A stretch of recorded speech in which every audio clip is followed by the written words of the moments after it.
எப்படா இருக்க? வாடா மாப்பிள்ள, நல்லா இருக்கியா? நீ எங்க ரமணாட்ட கேட்டேன், நாங்க தான் கல்யாணம் தெரியான்னு சொன்னேன். அதே மாதிரிதானே இருக்க. நல்ல வேலைக்கு அன்னைக்கே கூட தொட்டு போயிட்டேன். இல்ல நானும் கல்யாணம் பண்ணி உங்களை மாதிரி இப்படிதான் குறைத்து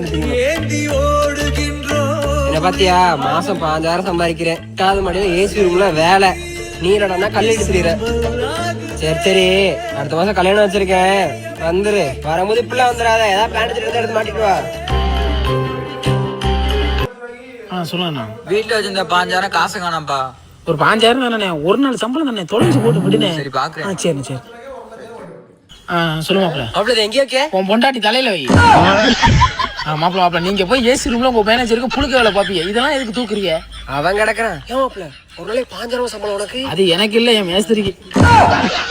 என்ன சொல்லுவேன், என் உள்ளம் தாங்கல வாங்குனேன்.